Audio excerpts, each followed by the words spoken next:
I should have known something was off when Nora insisted I come to her company's annual gala this year. Normally, she didn't even bother inviting me. She just casually mentioned it a few days later, dropping some line like, "Oh, it was boring anyway. You didn't miss much." But this time, she wouldn't let it go. "It'll be fun, Otis," she said, flashing that too bright smile she reserved for special occasions. "You'll get to meet my coworkers. We can dress up, have a few drinks. You know, loosen up. We've been married for 8 years, and let me tell you, Nora doesn't throw around 'we' unless there's something she wants." I brushed it off at first. She'd been more distant lately, and I figured maybe she was trying to make an effort. God knows I've been putting in the work. I started coming home early from work, cut back on weekend poker with the guys, even learned to cook some of her favorite meals. But still, she kept pulling away. Anyway, back to the gala. It was being held at some swanky hotel downtown, the kind of place where the champagne flows freely and the hors d'oeuvres look like miniature works of art. Nora spent hours getting ready, fussing over her hair, her dress, her makeup. When she finally stepped out of the bathroom, I couldn't deny it. She looked stunning, but something about the way she avoided my gaze as I complimented her rubbed me the wrong way. The evening started fine. I met some of her coworkers, shook hands, plastered on my best, supportive husband smile. But then I noticed Alex. Tall, broad-shouldered, with the kind of face that belongs on a cologne ad. He was charming, too, effortlessly slipping into every conversation, making everyone laugh, including Nora. Especially Nora. It wasn't just that she laughed at his jokes. It was the way she leaned in, her hand brushing his arm more than once. I felt like a third while standing there, watching their banter. I tried to brush it off. Maybe I was just imagining things. But then, throughout the night, Nora kept disappearing. At first, it was little things. She'd excuse herself to get some air or check on something and come back 15, 20 minutes later. But the third time, she didn't come back at all. That's when I decided to look for her. I wandered through the maze of chandeliers and soft music, nodding politely at people as I passed. And then I saw her, on the balcony, her back to me, standing too close to Alex. He had his arm draped casually over the railing, but his body was angled toward hers. She was laughing at something he'd said, her head tilted back in that way she used to laugh at me. Before I could call out to her, Alex leaned in, his hand brushing her waist. And she didn't pull away. I froze, the scene in front of me playing out like some cliché soap opera. The world narrowed to just the two of them. Nora, my wife of 8 years, and Alex, the coworker I'd just met. His hand lingered on her waist, and my chest tightened as her laughter, light, flirtatious, floated through the air. For a second, I convinced myself I was overreacting. Maybe this was just how she interacted with coworkers. I mean, she's always been friendly, too friendly, some might say, but this felt different. There was a rhythm to their interaction, an unspoken familiarity that didn't sit right. Before I could stop myself, my feet moved forward. My voice came out louder than I intended. "Nora?" They sprang apart like teenagers caught behind the bleachers. Alex stepped back, his face tightening into a neutral mask. But Nora? She spun around, her eyes wide and guilty before smoothing into something like exasperation. "Otis," she said, forcing a laugh. "What are you doing out here?" "Looking for you," I said, my voice sharper than I wanted. I glanced at Alex, who suddenly found the skyline fascinating. "You've been disappearing all night." "I was just getting some air," she said, brushing a strand of hair behind her ear. Her eyes flicked toward Alex for a fraction of a second. "Alex was just keeping me company. It's no big deal." No big deal. The words echoed in my head as I stared at her. Was I crazy? Or did her cheeks look flushed? And why was she standing so close to him in the first place? "It didn't look like just company," I said, my tone flat. Alex cleared his throat. "I'll leave you two to talk." He slipped back inside without meeting my gaze, and I felt an irrational surge of satisfaction. Coward. Once we were alone, Nora crossed her arms, her voice defensive. "Seriously, Otis? You're making this into something it's not. Alex and I are just coworkers." I took a deep breath, trying to keep my cool. "Then why do you look so guilty?" Why didn't you tell me you were out here with him? Because I knew you'd overreact, she snapped. Just like you're doing now. God, Otis, you're so insecure sometimes. Insecure. That word hit like a slap. I'd been bending over backward for this woman, cutting corners at work, picking up the slack at home, trying to fix whatever was broken between us, and now I was the problem? Don't turn this around on me, I said, my voice rising. You've been acting weird for weeks, Nora. Distant. And now I find you out here with Alex, looking like that? She rolled her eyes, a bitter laugh escaping her lips.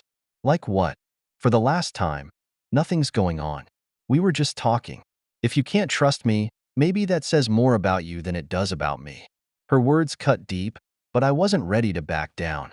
You know what, Nora? Maybe you're right. Maybe I can't trust you. But trust isn't just given. It's earned. And right now, you're doing a shitty job of earning it.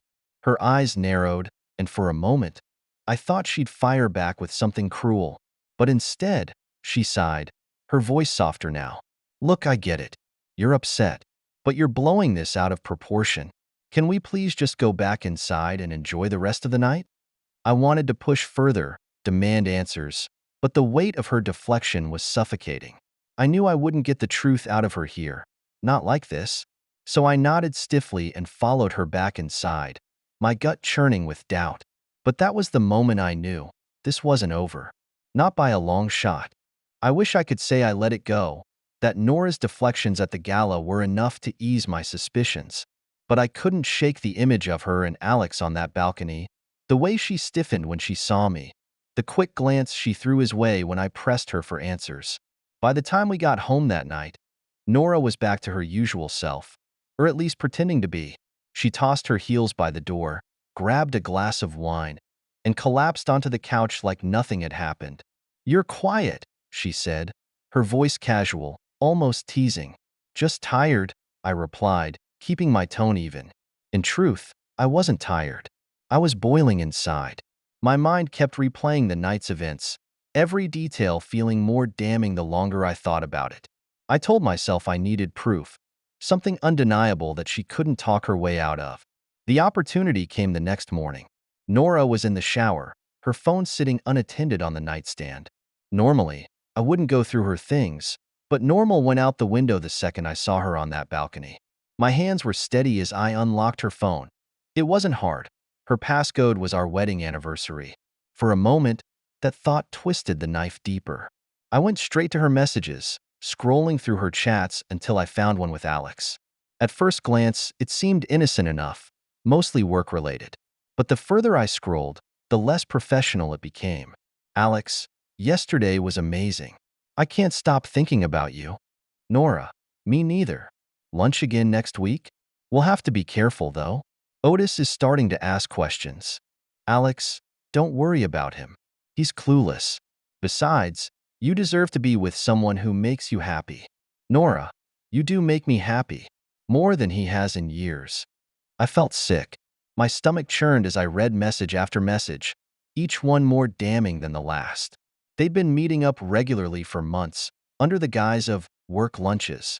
The flirting was blatant, and the implication that they'd slept together hung heavy in their exchanges. The worst part? Alex was pressuring her to leave me. In one message, he'd written, Alex, you know you're wasting time with him. We could have so much more if you just walk away. I dropped the phone onto the bed, my hands trembling. The betrayal felt like a physical weight pressing down on my chest. 8 years. 8 years of marriage, of building a life together, and this is what it came to? Nora stepped out of the bathroom a few minutes later, her hair wrapped in a towel, robe tied loosely around her waist. She glanced at me, then at the phone on the bed. Her smile faltered. What's wrong? She asked, her tone cautious. I stared at her, the anger bubbling up so fast I thought I might explode. You tell me, Nora. What's going on with you and Alex? Her face went pale. She hesitated just long enough to confirm what I already knew. Otis, it's not what you think. I laughed bitterly, picking up her phone and holding it out to her. Not what I think. Because it sure as hell looks like you've been sneaking around behind my back. Or am I misreading yesterday was amazing? She stepped forward, hands raised in a placating gesture. Okay, yes, we've been meeting for lunch, but it's nothing serious. It's just flirting, Otis. It doesn't mean anything. Doesn't mean anything? I snapped, my voice rising. You're lying to my face, sneaking around, and telling some guy you're happier with him than you are with me, and you think that doesn't mean anything? She flinched but held her ground. You're blowing this out of proportion. Alex and I have never. She stopped herself, her eyes darting away. Never what, Nora? Had sex? Should I believe that too? I didn't wait for her answer. You've been lying to me for months. Hell, you're probably lying right now. She sighed, her voice dripping with exasperation. God, Otis, you're so dramatic. Yes, I like the attention. Okay? I'm sorry if that hurts you, but I never planned to leave you or do anything that's serious with him. It's just harmless fun. Harmless fun. Those words lit something in me. Rage, so deep I barely recognized myself. I didn't say another word. Instead, I turned and walked out of the room, slamming the door behind me. I needed air, space, time to think. But one thing was clear. This wasn't over. I didn't sleep that night. I couldn't. Every time I closed my eyes, I saw those texts. Nora's words, her dismissive tone, the way she tried to wave everything away as harmless fun. By morning, my anger had cooled into something sharper, more focused. She thought she could lie to my face and make me believe it. She thought I'd back down, that I wouldn't push any further. She didn't know who she was dealing with. Nora acted like nothing had happened the next day. She was her usual self, calm, collected, even cheerful. She made coffee, scrolled through her phone at the kitchen table, and hummed under her breath like she didn't have a care in the world. I wanted to confront her again, to rip the facade apart, but I held back. Instead, I decided to do what she thought I wouldn't, dig deeper. While she was busy with her morning routine, I grabbed my laptop and started searching. First stop, her social media accounts. Nora wasn't much of a poster. She liked to keep her life private, as she always put it. But Alex wasn't as careful. His Instagram was full of pictures of himself, each one more pretentious than the last. But then, tucked between selfies and vacation photos, I found it. A picture of a wine glass, a half-eaten charcuterie board, and a familiar-looking hand resting on the table. I zoomed in. The bracelet on the wrist was unmistakable. It was the one I'd given Nora for our anniversary last year. The caption read, "A perfect afternoon. No tags. No location. Just vague enough to slip under the radar." But I knew. I kept scrolling, looking for more, and found a pattern. Photos of dinners, drinks, scenic spots, all posted on days when Nora claimed she'd been working late. They weren't obvious, just enough to suggest he wasn't alone, but not enough to confirm anything. My next stop was her email. She wasn't home, so I had free rein to snoop without interruption. Most of it was work-related, but buried in the sent folder, I found a chain of messages between her and Alex. The first one was titled, "Lunch Plans?" Alex, I found this great little place downtown. Private, quiet. Let me know if you're free. Nora, sounds perfect. Let's do Friday. Same time as last week? That was just the tip of the iceberg. The messages span months, and while they started out innocently enough, they quickly became more personal. Alex, you looked amazing today. I can't stop thinking about you. Nora, stop. You'll make me blush, winky face. Alex, I mean it. You're all I think about. Nora, you're sweet. But you know how complicated this is. The further I read, the clearer it became. Alex wasn't just a fling. He was actively pressuring Nora to leave me. Alex, he doesn't appreciate you. You deserve better. You deserve someone who makes you feel alive. Nora, it's not that simple. I can't just walk away. The messages confirmed what I'd suspected. Alex wasn't just some harmless flirtation. He was a predator, and Nora was eating up every word he fed her. But the real kicker came in an email from 2 weeks ago. Alex, can't wait for our getaway. I'll take care of everything. Just say the word. A getaway? My hands clenched into fists as I stared at the screen. This wasn't just lunches and late-night texts anymore. They were planning something bigger, something that crossed the line in a way she couldn't excuse or downplay. When Nora came home that evening, I played it cool. She greeted me with a smile, kissed me on the cheek like she hadn't been sneaking around with another man for months. "How was your day?" she asked, pouring herself a glass of wine. "Fine," I said, forcing a smile. "Just work." She didn't notice the edge in my voice, or if she did, she didn't care. But as she sipped her wine and scrolled through her phone, I made a promise to myself. This wasn't over. If she wanted to lie, I'd let her dig her own grave. But when the time came, I'd be the one to bury her in it.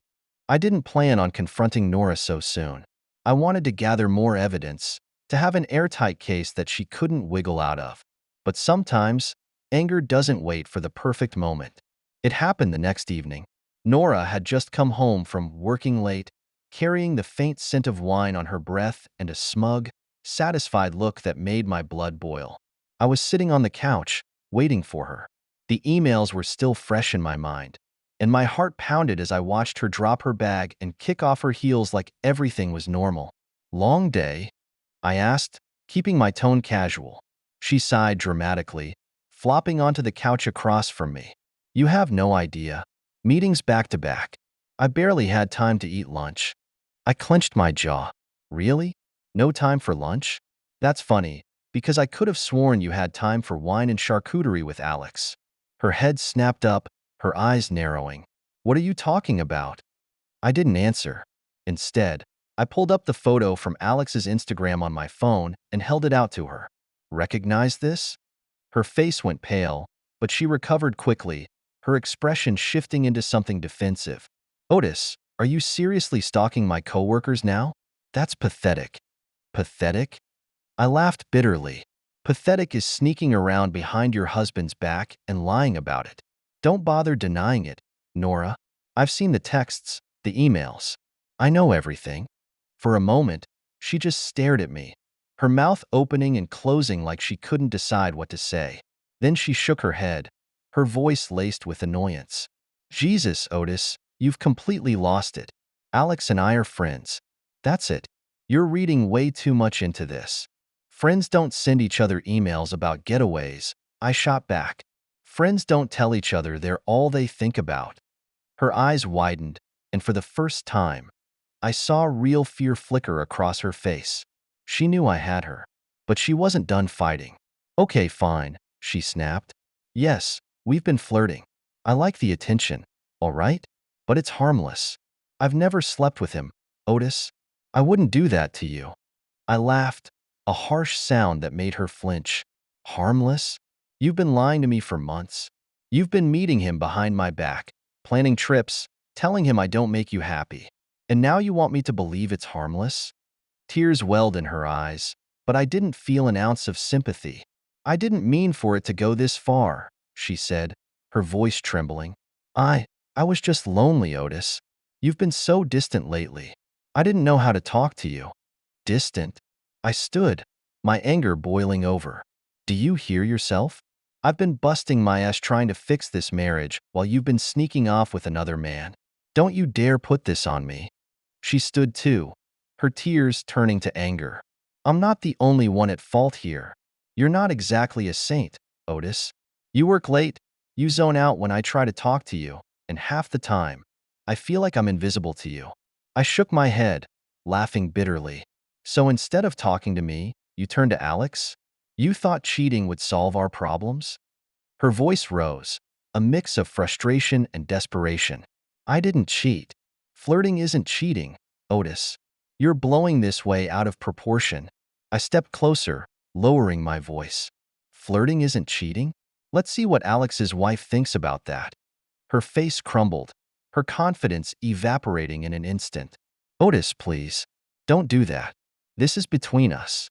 You don't have to ruin his life too." "Oh, I think I do," I said coldly. "He had no problem trying to ruin mine."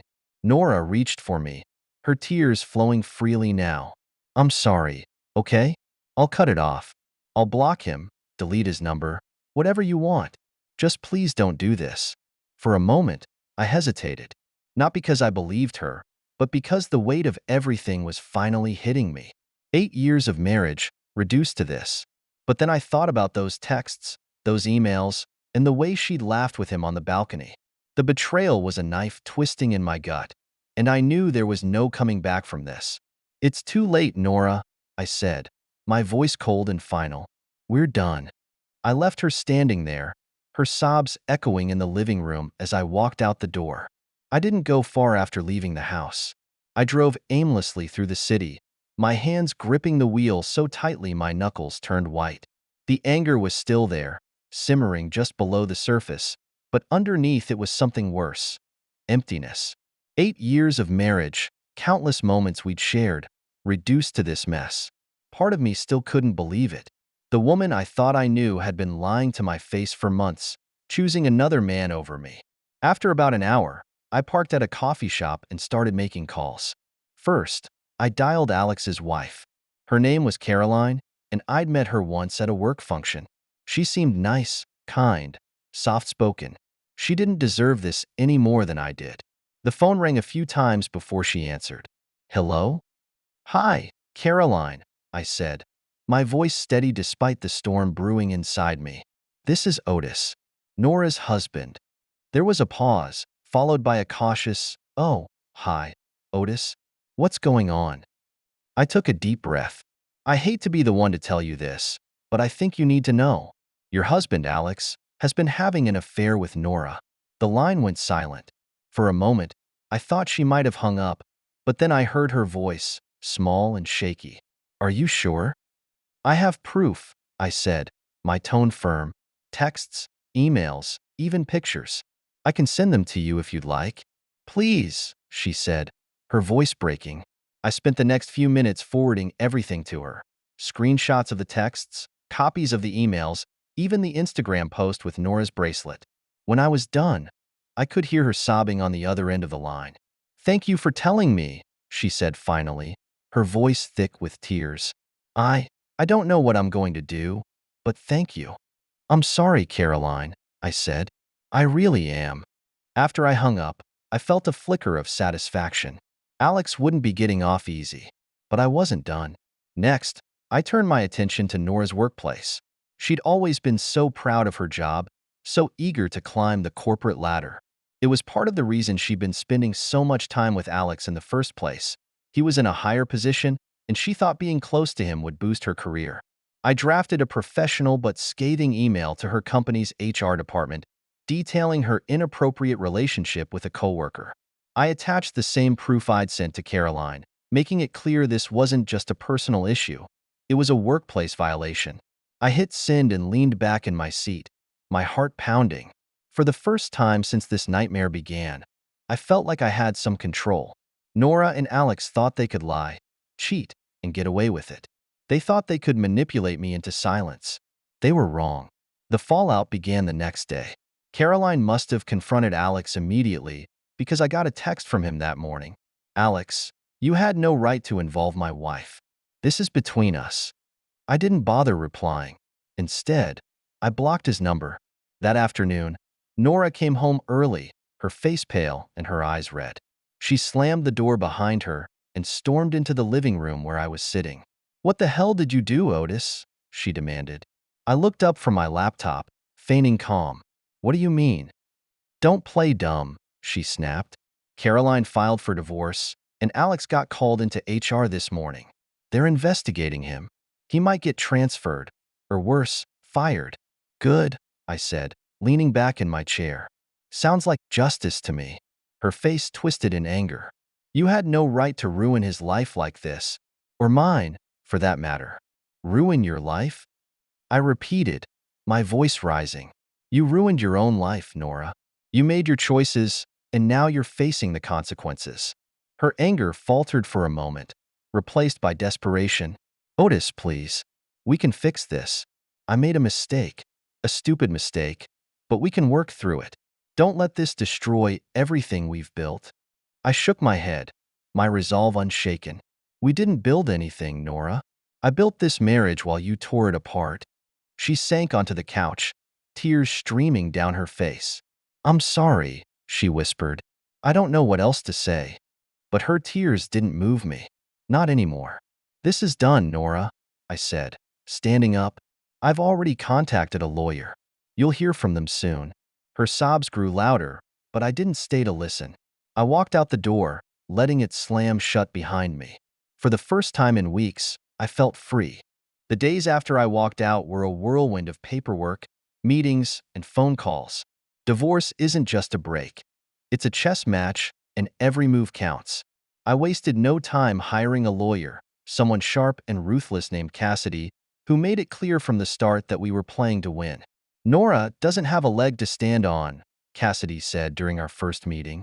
The texts, the emails, the workplace complaint. It's all in your favor. But we need to be meticulous. If she fights back, we'll be ready. Cassidy wasn't cheap, but this wasn't the time to pinch pennies. I wanted this over with as quickly and cleanly as possible, and I wasn't about to let Nora walk away with anything she didn't deserve. The first sign that Nora wasn't going to go quietly came 2 days later when I got a call from her. "Otis," she started, her voice subdued but tinged with a manipulative edge I knew all too well. "Can we talk? Please, just the two of us. No lawyers." "There's nothing to talk about," I said bluntly. "Come on," she said, her tone sharpening. "We've been married for 8 years. Doesn't that mean anything to you? Don't we owe it to ourselves to try and work this out?" Her words might have worked on me a month ago. Hell, they might have worked last week. But now, I saw them for what they were. A desperate attempt to regain control. "Not anymore," I replied. "You made your choice, Nora. Now you'll live with it." She sighed heavily, but I didn't wait for her response. I hung up and forwarded the call log to Cassidy. "Good move," Cassidy said when I told her. "Keep communication minimal. If she tries to manipulate you, don't take the bait." Nora's next move came a few days later. I woke up to a string of texts from her that alternated between apologies and thinly veiled threats. "Nora, I know I screwed up, but do you really want to go through all this drama? Can't we just settle this between us? Nora, if you drag this out, it's going to get messy for both of us. Think about that. Nora, I'm sorry for everything. I still love you, Otis. Please don't do this." I ignored her messages, but they left me uneasy. I wasn't sure what she was trying to imply, but I wasn't about to let her intimidate me. That afternoon, I met with Cassidy to go over the next steps. She'd already filed the initial paperwork, and Nora had been served. "Her threats are empty," Cassidy assured me. "She knows she's backed into a corner, and she's trying to rattle you. Don't let her. We have the evidence, and the court will see her for what she is." Still, I couldn't shake the feeling that Nora wasn't done scheming. Sure enough, she played her next card a week later. I got a call from a mutual friend, Zach, who'd apparently been fed a sob story by Nora. "Man, she's saying you're being unreasonable," Zach said. "That you're trying to take everything and leave her with nothing. Is that true?" I sighed, pinching the bridge of my nose. "Let me guess. She didn't mention the affair, did she?" There was a long pause. "She said it was just some harmless flirting, that it wasn't serious." I laughed bitterly. "Yeah, well, I've got a pile of texts and emails that say otherwise. Don't let her fool you, Zach. She's not the victim here." Zach seemed uncomfortable, but didn't push further. The call ended awkwardly, and I realized that this was going to be part of Nora's strategy, spinning the narrative in her favor. But I wasn't worried. The truth had a way of coming out, and I had more than enough evidence to ensure it did. The real turning point came during our first legal meeting. Nora showed up with her lawyer, a slick-looking guy named Marcus who oozed arrogance. "We're willing to settle this amicably," Marcus said, flashing a condescending smile. "No need to drag it out in court." "Amicably?" Cassidy shot back. "Your client lied, cheated, and emotionally manipulated my client for months. She's lucky he's even considering a settlement." Nora's face hardened, but she stayed silent as Marcus laid out their proposal. It was laughable. She wanted the house, a hefty chunk of my savings, and spousal support for 2 years. Cassidy didn't even blink. "That's not going to happen. Here's our counteroffer. Otis keeps the house, retains the majority of his savings, and agrees to a fair, one-time settlement payment. No spousal support." Marcus tried to argue, but Cassidy cut him off with a calm but deadly tone. "If you want to take this to court, we'll gladly let a judge review the evidence. Let me remind you, adultery doesn't play well in these cases." The room went silent. Nora looked like she wanted to crawl under the table, and Marcus quickly backed down. By the time the meeting ended, the tide had turned completely in my favor. Cassidy's counteroffer became the framework for the settlement, and it was clear that Nora wasn't going to get much sympathy from the court, or anyone else, for that matter. Walking out of that meeting, I felt something I hadn't in weeks: relief. Nora had tried to cheat, lie, and manipulate her way out of this. But now, she was finally facing the consequences. And I wasn't done watching her world unravel. The legal battle was mostly wrapped up, but the fallout from Nora's choices was only just beginning. She had been confident, arrogant, even, that she could spin the narrative, paint herself as the victim, and come out of this relatively unscathed. She was wrong. It started with her job. After I reported her relationship with Alex to HR, the investigation moved quickly. The texts and emails I provided left little room for ambiguity, and Alex wasn't exactly discreet about their interactions either. Within a week, Alex was transferred to another branch, an obvious attempt by the company to avoid outright firing him while getting rid of the problem. But Nora wasn't so lucky. She was called into a meeting with HR, where they laid everything out: her inappropriate behavior, the impact it had on the workplace, and the damage to the company's reputation. By the end of it, she was escorted out of the building, her position terminated for violating the company's code of conduct. I found out later from Olivia, one of her co-workers, that Nora had tried to play the victim card during the meeting. She blamed everything on Alex, Olivia said, her voice dripping with disbelief. Said he manipulated her, and she just made a mistake. But no one bought it.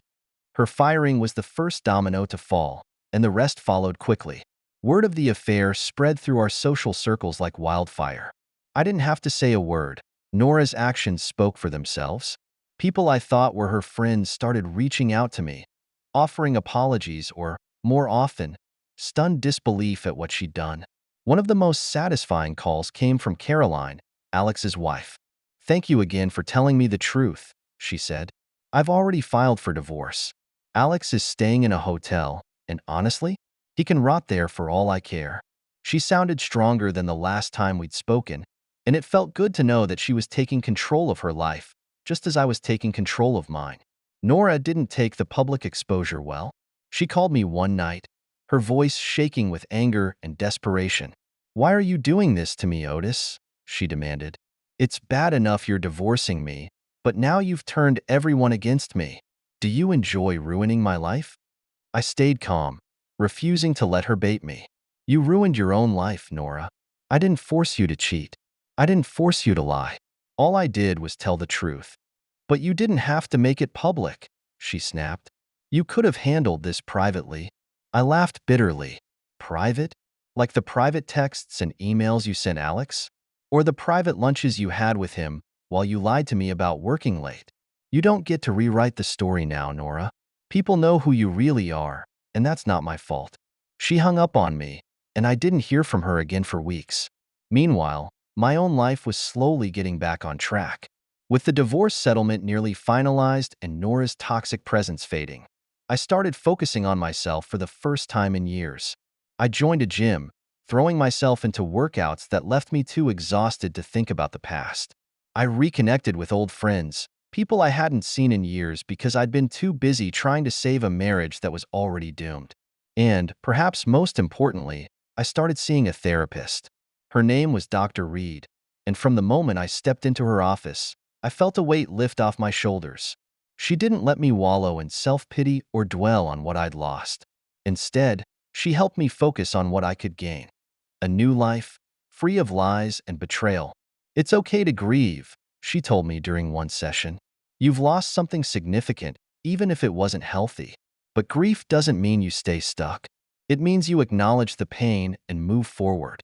Her words stuck with me, and slowly, I started to heal. By the time the divorce was finalized, I felt like a new person. Nora's attempts to manipulate the settlement had failed spectacularly, thanks to Cassidy's relentless efforts. She got a fraction of what she demanded, and the house stayed mine. Nora moved in with her sister, a fact I only knew because Olivia couldn't resist giving me updates. "She's miserable," Olivia said one night over drinks. "No job, no reputation, and no Alex." Word is, he ghosted her after Caroline filed for divorce. Guess he wasn't so serious about her after all. I didn't feel sorry for her. She'd made her bed, and now she had to lie in it alone. One evening, as I sat on the back porch of my house, watching the sunset with a cold beer in hand, I felt something I hadn't in a long time: peace. The anger was gone. The betrayal no longer consumed me. Nora and Alex were nothing more than bad memories, lessons learned the hard way. I'd survived. And not just survived, I'd come out stronger. The fallout might have been messy, but it cleared the way for something better, and I was ready to embrace it. Subscribe so you don't miss new stories on the channel.